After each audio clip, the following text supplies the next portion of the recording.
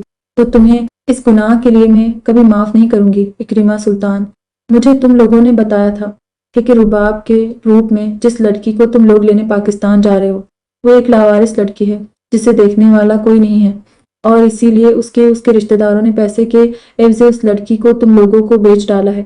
مگر تم ایک شادی شدہ لڑکی کو زبردستی طلاق دلوا کر اعظم کی زندگی میں شامل کرنا چاہتے تھے۔ شرم نہیں آئی تمہیں ایسا سوچتے ہوئے بھی؟